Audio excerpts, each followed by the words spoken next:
Preparem-se para uma invasão de monstros colossais e históricos carregada de muita adrenalina e emoção. Finalmente chegou o tão esperado lançamento do anime de Kaiju Number 8. Esta adaptação épica do mangá estará estreando neste sábado, 13 de abril, marcando aí talvez o anime mais esperado da temporada de primavera de 2024. E não vai ser apenas mais uma estreia, ele será pioneiro para toda a indústria de animação japonesa. O anime trará a novidade de ser transmitido ao vivo simultaneamente com a TV japonesa na Crunchyroll e no X, o antigo Twitter. Isso mesmo, teremos o anime transmitido diretamente de uma rede social. Isso irá ocorrer às 11 horas horário de Brasília. Mas não se preocupe se perder a transmissão ao vivo, pois o episódio estará disponível na Crunchyroll a partir das 12 horas e 30 minutos. Já os novos episódios serão adicionados ao catálogo todos os sábados desde a primeira semana com legendas e dublagem em português. O que para quem acompanha vários animes por aí sabe que é também uma novidade, já que tínhamos que esperar uma hora para o episódio chegar e sabe-se lá quanto tempo para a dublagem ser adaptada. Kaiju Number 8 vai trazer tudo ao mesmo tempo lá do Japão. Por trás dessa façanha está o estúdio Som de Vera Cruz, encarregado da versão brasileira com direção de dublagem de Eric Bogleux. Já para a produção do anime, o estúdio Production G, conhecido por sucessos como Haikyuu, se uniu ao estúdio Kaha, que será o grande responsável pelo design das criaturas gigantescas. Com essa equipe de peso, podemos esperar nada menos que uma experiência visual emocionante e inesquecível. E é claro, não podemos esquecer do talento de Naoya Matsumoto, o autor do mangá de Kaiju Number 8, que é serializado na plataforma Shonen Jump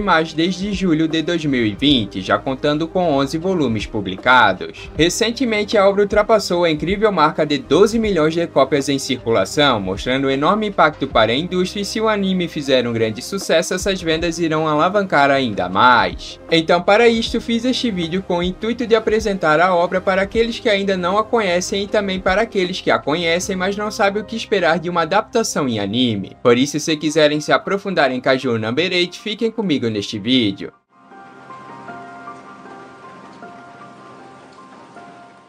Salve galera, eu sou o King e bem-vindos ao canal Mangalizando, trazendo sua análise completa de mangás e animes. Deixe o seu like e se inscreva para acompanhar mais conteúdos de Kaiju Number 8. Não se esqueça de seguir as redes sociais que estão na descrição e bora lá mangalizar. Vamos começar então explicando como funciona todo este mundo em que se passa o mangá e o anime. E a primeira pergunta é o que seria um kaiju? Que tipo de monstros são esses presentes em toda a história? Kaiju é uma palavra japonesa proveniente de lendas do Japão e era usada para descrever monstros e criaturas fantásticas. Na tradução literal, kaiju significa besta estranha e acabou servindo como título para um subgênero da ficção científica, criado pelas mentes por trás de Godzilla, filme de 1954 que foi dirigido por Ishiro Honda. O termo normalmente é utilizado para chamar esse tipo de monstros gigantes, que surgem para ameaçar a humanidade, nivelando cidades e deixando um rastro de destruição e caos. O mesmo ocorre aqui na nossa obra, são criaturas monstruosas que vêm em diferentes tamanhos e formas, cada um com características diferentes, como por exemplo alguns mais humanoides do que outros. Cada kaiju possui um núcleo dentro de seu corpo, que é seu órgão vital e fraqueza, sendo sua aparência e localização variável conforme o tipo de kaiju.